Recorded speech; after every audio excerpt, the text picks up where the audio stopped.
Hi welcome to Kiran TV news. మొత్తం మీద Prashanti Reddy versus Prasanna Kumar Reddy రాష్ట్రం అంతా కూడా విపరీతమైన చర్చకు దారితీసింది. ఈవెన్ ఇంత జరిగిన తర్వాత కూడా ప్రశాంత్ రెడ్డి గారి మీద అంత జుగుప్సాకరమైన విమర్శలు చేసిన తర్వాత కూడా ఆ వ్యాఖ్యలకు నేను కట్టుబడే ఉన్నాను అని చెప్పేసి ప్రసన్న కుమార్ రెడ్డి గారు ప్రకటించడం, దాన్ని వైసీపీ శ్రేణులు సమర్థించడం, పైగా వెళ్ళి కోర్టులో తిరిగి కేసులు పెట్టడం పోలీస్ స్టేషన్లలో, జగన్మోహన్ రెడ్డి దీనికి వత్తాసు పలకటం. అసలు ఏం అర్థం చేసుకోవాలి ఈ మొత్తం కాన్సిక్వెన్సెస్ నుంచి? అసలు ఆ పార్టీలో ఎందుకు ఆ రకమైన ధోరణి ఏర్పడింది? మనం మాట్లాడదాం. మనతో పాటుగా ప్రముఖ సీనియర్ జర్నలిస్ట్ డివి శ్రీనివాస్ గారు ఉన్నారు. సార్ నమస్కారం. సార్ నమస్తే. సార్, జగన్మోహన్ రెడ్డి గారికి కానీ ఇతరులకు కానీ ఇంకా అర్థం కావడం లేదా? పబ్లిక్ని మీరు అమరావతిలో మహిళల్ని కించపరిచారు, అప్పుడు వాళ్ళని వెనకేసుకొచ్చారు. ఇవాళ ప్రశాంత్ రెడ్డి గారి మీద నీచంగా మాట్లాడారు. దీనికి తప్పు ఇది అని చెప్పాల్సిన జగన్మోహన్ రెడ్డి గారు కూడా వత్తాసు పలుకుతా ఉన్నారు. గతంలో కూడా చంద్రబాబు అసెంబ్లీ వేదికగా ప్రజాస్వామ్యానికి దేవాలయం అని పిలువబడే అసెంబ్లీలో చంద్రబాబు గారిని, భువనేశ్వరి గారిని ఎంత నీచంగా మాట్లాడింది చరిత్ర వీళ్ళది. బహుశా జనం మనం ఇట్లా మాట్లాడుతున్నాం కాబట్టే మనకు 11 ఇచ్చారు అనే స్పృహ సోయి వీళ్ళకి లేదంటారా? ఏం జరుగుతోంది సార్ పార్టీలో? ఒక ఉన్మాదం. ఇది జగన్ కళ్ళల్లో ఆనందం చూడటం కోసం గొడ్డళ్లతో నరికి చంపుతారా?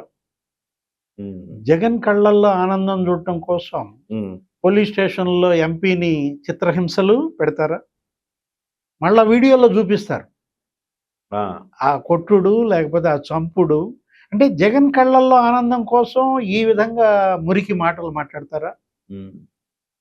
ఇదెక్కడి వికృత పార్టీ, వికృత మనస్తత్వం? ఉన్మాద పార్టీయా, ఉన్మాద మనస్తత్వమా? అసలు ఒక సైకోయిజానికి పరాకాష్ట. ఇప్పుడు మీరు ప్రసన్న కుమార్ రెడ్డి 6 సార్లు అతను ఎమ్మెల్యే గెలిచినాడు, మంత్రిగా పనిచేసినాడు. అవును. శ్రీనివాసులు రెడ్డి కొడుకు పిపిఐ నారాయణ తిట్టాడు ఇవాళ. పండిత పుత్ర పరమసుంట. వాళ్ళ నాన్న పండితుడు. శ్రీనివాసులు రెడ్డి అంటే అసలు ప్రజాప్రతినిధి ఎలా ఉండాలి? గొప్ప పేరు కదా ఆయనకి. ఆయన అసలు అసెంబ్లీ గైర్ హాజరు అయ్యేవాడు కాదు. బెడ్ రిడెన్, హాస్పిటల్ అయినా నేను సంతకం పెట్టాలి, వాళ్ళ సెషన్స్ చర్చలో పాల్గొనాలి. ఎలా ఉండకూడదో ప్రసన్న కుమార్ రెడ్డి. ఇప్పుడు ప్రశాంతి మేడంని మీరు విమర్శించాలంటే సంవత్సర కాలంలో ఆమె రాజకీయాన్ని విమర్శించండి. ఆమె అసలు కోవూరులో తిరగట్లేదు, జనానికి అందుబాటులో ఉండట్లేదు, అవినీతికి పాల్పడింది, లేకపోతే ముడుపులు తీసుకుంటున్నారు, ఏదో. అవి కాకుండా ఈ విమర్శలు ఏంటి అంటే వేమిరెడ్డి ప్రభాకర్ రెడ్డిని నిద్రలో లేపేస్తుందా? ఇంత దారుణమైన అంటే ఇప్పుడు నీ భార్య నిన్ను నిద్రలో లేపేస్తుందా? జగన్మోహన్ రెడ్డి భార్య జగన్మోహన్ రెడ్డి నిద్రలో లేపేస్తుందా? బయటైనా లేపేస్తారా? అంటే మీ పెళ్ళాలు లేపరు, జనం పెళ్ళాలు లేపుతారా? ఇప్పుడు ప్రశాంత్ రెడ్డిని ఏమన్నాడు? ఇప్పుడు 10 ఏళ్ల క్రితం నువ్వెవరు అన్నాడు. నువ్వెవరు 15 ఏళ్ల క్రితం? ఏ పార్టీలో ఉన్నా? తెలుగుదేశంలో లేవా నువ్వు? 4 సార్లు అందులో గెలిచావు. ఇక్కడ గెలిచింది 1 సారో 2 సార్లు వైసీపీలో నువ్వు. అంటే ప్రసన్న కుమార్ రెడ్డి ఇవాళ ఈ వ్యాఖ్యల ద్వారా ఎంత దిగజారాడు, ఎంత చౌకబారు మాటలు. అరే బోరు బావు అంటావా? కన్నెపిల్లనిచ్చి చేసేవాడిని అంటావా? అదేంటి సార్ మరి అన్యాయంగా? ఇప్పుడు ముసలోడికి ఒక కన్నెపిల్లనిచ్చి చేయడం అనేది నేరమే కదా సార్. అలాంటి ఎన్నిసార్లు అలాంటి ఘటనలు మనం అడ్డుకుంటాం. దుబాయ్ షేకులు కమ్మేయడం, లేకపోతే ముసలోడికి ఇచ్చి పెళ్లి చేయడం, ఇలాంటి ఘటనలు సామాజిక స్పృహ ఉన్నాడు ఎవడైనా అడ్డుకుంటాడుగా. నువ్వు అడిగితే నేను కన్నెపిల్లనిచ్చి నీకు ముక్కు పచ్చలారని కన్నెపిల్లనిచ్చి నీకు పెళ్లి చేసేవాడిని అంటాడు. అంటే నువ్వు లీడర్వా, బ్రోకర్వా, ప్రజాప్రతినిధివా, పెళ్ళిళ్ళ పేరయ్యవా? అసలు ఏం మాట్లాడుతున్నాము? అది ఎంత వల్గరిజానికి పరాకాష్ట. Correct sir. పెళ్లిళ్ళ పేరయ్యన్నా పర్లేదు, ఏదో ఈడు జోడు చూసి పెళ్లిళ్ళు చేస్తారు, అది ఒక వృత్తి వాళ్ళది, అది పర్లేదు. కానీ ఇతను లీడర్ కాదు, బ్రోకర్. ఒక వయసు అయిపోయిన ఆయనకి తీసుకెళ్లి ముక్కు పచ్చలారని కన్నె పిల్లని చేస్తామంటాం. ఎలాంటి సంస్కృతి, ఎలాంటి సభ్యత సార్ అది? సమాజంలో ఏం చెప్పాలి ఇలాంటి వాళ్ళకి? ఒక ప్రజాప్రతినిధి మాట్లాడే మాటలు అవి. వేమిరెడ్డి ప్రభాకర్ రెడ్డి నిన్నటిదాకా మీ పార్టీలో ఉన్నారు. ప్రశాంత్ రెడ్డి రాజ్యసభ సభ్యత్వం ఇచ్చింది ఎవరు? అంతే. ప్రభాకర్ రెడ్డి 6 ఏళ్ళు రాజ్యసభలో ఉన్నాడు జగన్మోహన్ రెడ్డి వల్ల. మీ పార్టీ తరపున ఆయన రాజ్యసభలో ఉన్నప్పుడు ఆయన ఇంద్రుడు చంద్రుడా? ప్రశాంతి మేడంకి టీటీడీ బోర్డు మెంబర్ ఇచ్చింది జగన్మోహన్ రెడ్డి కాదా? అరే వాళ్ళిద్దరూ వైసీపీలో ఉన్నప్పుడు నువ్వు వాళ్ళని హోమాలు చేయించావు, వాళ్ళ కాళ్ళకు మొక్కావు, ఆదర్శ జంట అన్నావు, పార్వతీ పరమేశ్వర్లు అన్నాడు. ఉమ్. ఇప్పుడు పైగా ఆమె దగ్గర బంధువే, చెల్లి వరుస వద్దామె. అరే ఈ చెల్లెళ్ళని ఈ విధంగా పీడించే అన్నల్ని మొదటిసారి చూస్తున్నా.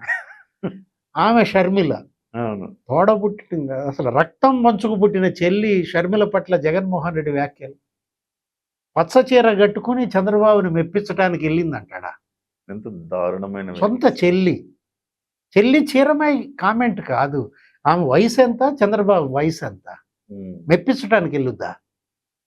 బహిరంగ సభలో జగన్మోహన్ రెడ్డి ముఖ్యమంత్రిగా మాట్లాడే మాటలు అవి.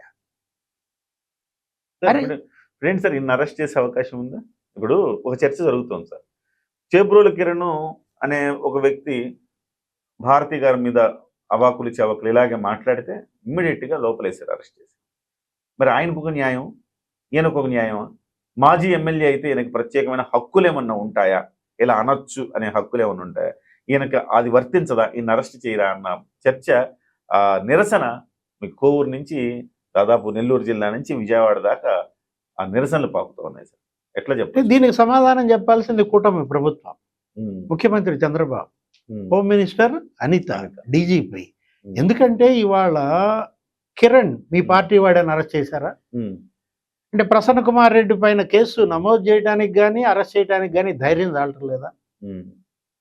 ఇప్పుడు మనం చూసాం, ఏది చెవిరెడ్డి భాస్కర్ రెడ్డినే మీరు లోపలేశారు, అరెస్ట్ చేశారు. అది కొలంబోనో ఏదో పోతుంటే అవును. ఉంటాడా ప్రసన్న కుమార్ రెడ్డి? జంప పరారవుతాడా? ఓకే.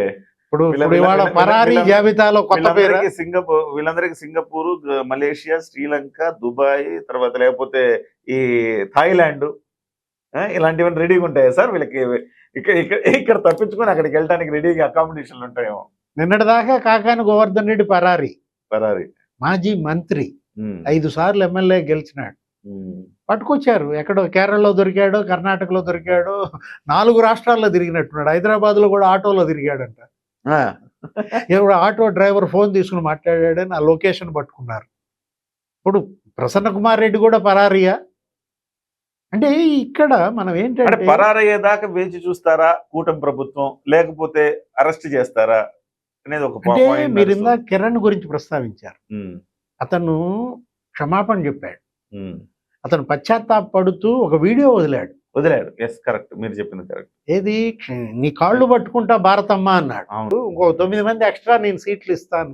అంటే మీరు మహిళల్ని రాజకీయాల నుంచి ఎల్లగొట్టే ప్రక్రియ. ఇప్పుడు ప్రశాంతి మేడం పైన ప్రసన్న చేసిన వ్యాఖ్యలు విని ఏ మహిళ అయినా రాజకీయాలకు వస్తుందా?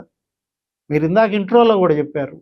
విజయమ్మ మీద అదే, షర్మిల సునీతలను అలాగే, భువనేశ్వరి బ్రాహ్మణిని అలాగే, ఉమ్. అనురాధ, అనిత, అనూష, అరే కీర్తన. ఉమ్.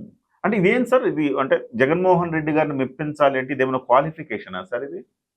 అదే కనపడుతోంది. ఏది చంద్రబాబు ఇంటి మీద దాడికి వెళ్ళిన జోగి రమేష్ ఏమో ఉమ్. మంత్రి అయిపోతాడు. మంత్రి అయిపోతాడు. ఇప్పుడు ఆ బొండా ఉమా, లేకపోతే మరి హైకోర్టు అడ్వకేటు బుద్ధా వెంకన్న, ఉమ్. వాళ్ళ తలలు పగలగొట్టి ఆ కార్ల మీద ధ్వంసం చేసినాడే మున్సిపల్ చైర్మన్ అయిపోతాడు. మనం చూసాం.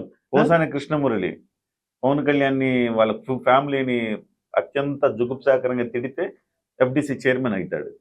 అంటే ఆమె ఎవరు? పవన్ కళ్యాణ్ భార్య.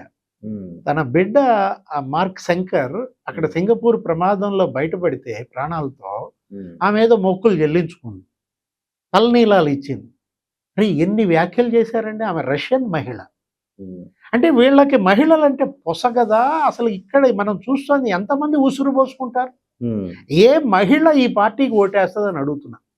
ఉమ్. ఇవాళ విజయమ్మ, భువనేశ్వరి, లేకపోతే ఈ అన్న పవన్ కళ్యాణ్ మిస్సెస్, వీళ్ళని ఈ విధంగా వేధిస్తుంది. అంటే మీ పెళ్ళాలే ఆడాళ్ళ, దేశంలో వాళ్ళ మహిళలు ఆడబిడ్డలుగా మీ కంటికి కనిపించరా?